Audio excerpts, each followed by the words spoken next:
Bismillahirrahmanirrahim. Assalamualaikum warahmatullahi wabarakatuh.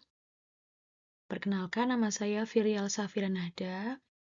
Saya berasal dari mahasiswi PPG Prajabatan tahun 2022 Universitas Pancasakti Tegal.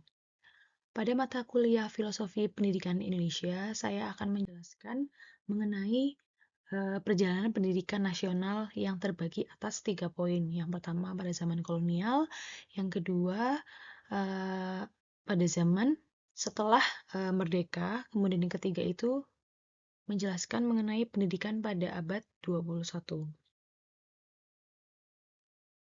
Baik, di sini saya sudah membuat infografis mengenai perjalanan pendidikan nasional. Untuk poin yang pertama, di sini saya akan menjelaskan zaman pendidikan pada zaman kolonial Belanda. Pada zaman Belanda, sebetulnya itu pendidikan di Indonesia sudah ada sejak tahun 1901. Nah, pada tahun tersebut, Belanda itu sudah menduduki Indonesia. Mereka juga sudah mendirikan sekolah-sekolah di Indonesia, tetapi hanya diperuntukkan untuk kalangan pribumi saja. Kenapa? Karena tujuannya itu sebagai upaya dari kebijakan politik etis yang mereka terapkan. Belanda memperkenalkan sistem pendidikan formal bagi penduduk Indonesia berdasarkan kelasnya saja. Nah, di sini ada 3 kelas, ada tingkatan 3 kelas. Yang pertama itu kelas sosial, finansial, dan juga keturunan. Jadi pada zaman kolonial Belanda itu tidak semua rakyat Indonesia itu mampu mendapatkan hak untuk pendidikan formal. Jadi pendidikan formal itu hanya diperuntukkan anak seorang pejabat dan juga bangsawan pribumi.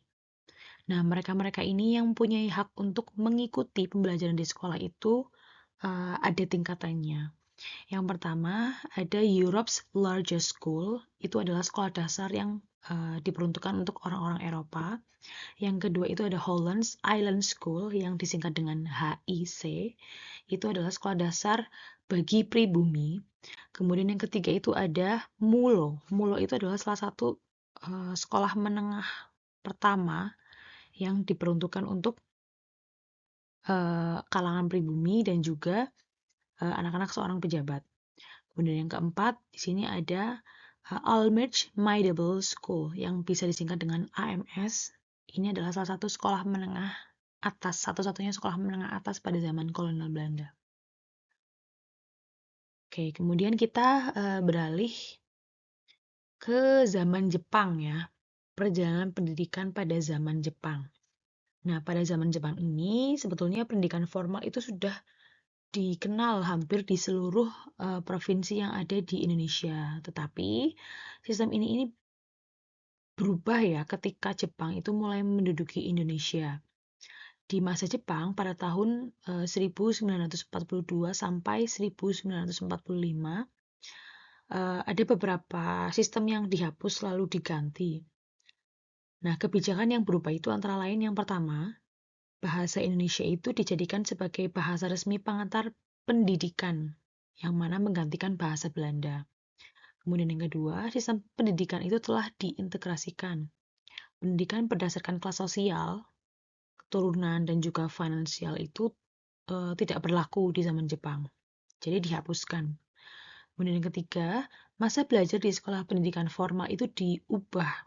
Setelah sekolah dasar 6 tahun, ada sekolah menengah pertama 3 tahun dan juga sekolah menengah tinggi atau sekolah menengah atas 3 tahun. Nah, setelah datangnya Jepang ke Indonesia dan mengganti seluruh sistem pendidikan, Indonesia justru mengalami penurunan yang cukup drastis. Penurunan apa? Penurunan jumlah sekolah. Jadi, pada tahun 1940 itu ada jumlah sekolah sekitar 17.848. Kemudian di akhir pendudukan Jepang itu, pada tahun 1944, jumlah sekolah menjadi 15.000 sekian. Itu mengalami penurunan yang cukup drastis. Karena disebabkan para pendidik dan juga pelajarnya itu terlalu fokus pada perang ya. Jadi mereka itu fokus untuk membantu perang pada zaman Jepang. Jadi justru tidak fokus pada peningkatan sistem pendidikan yang sudah ada, seperti itu. Oke, kemudian kita beralih ke poin yang ketiga, perkembangan pendidikan setelah kemerdekaan Indonesia tahun 1947.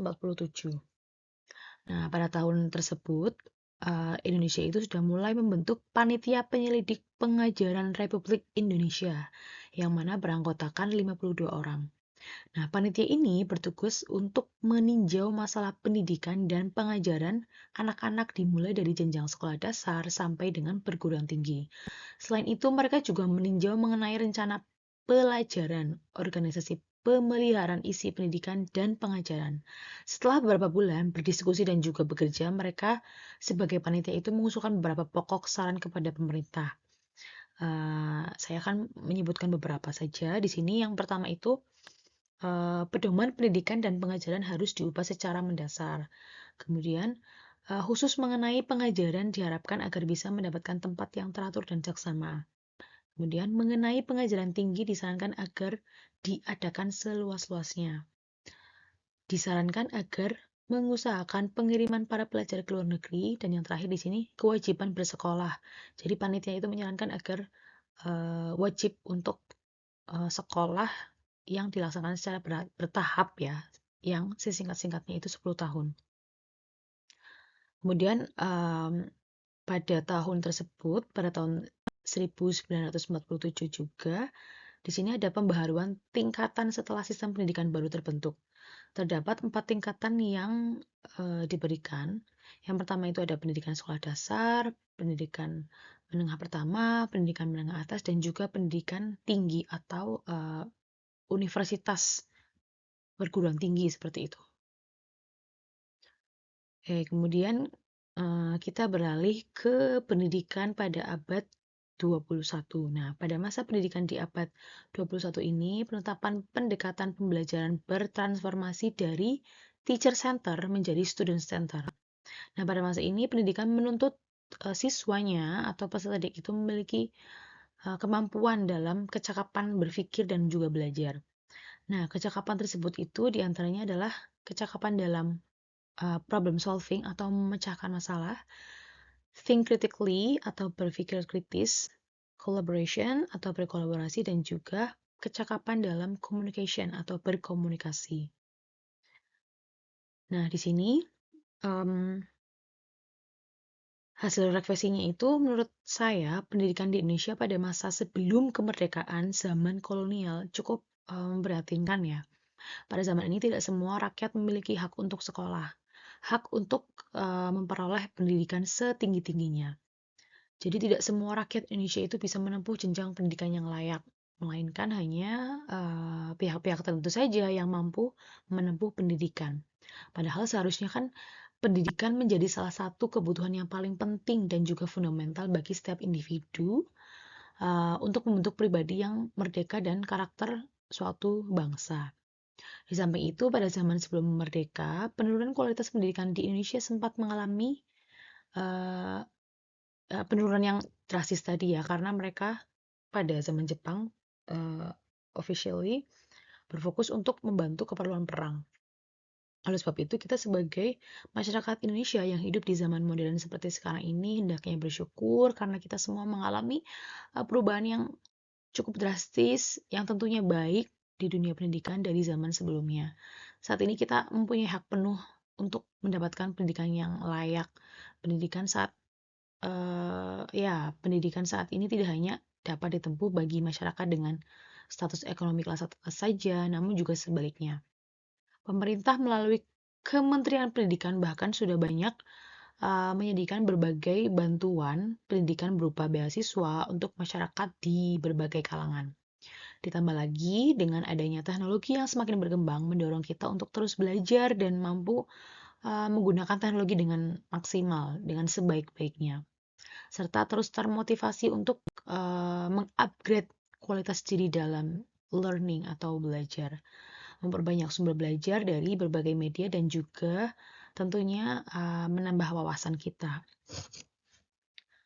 Baiklah, Itu tadi, pemaparan, materi tentang perjalanan pendidikan nasional dari mulai zaman kolonial Belanda, zaman Jepang, kemudian perkembangan pendidikan setelah kemerdekaan Indonesia tahun 1947 dan juga pendidikan di abad 21.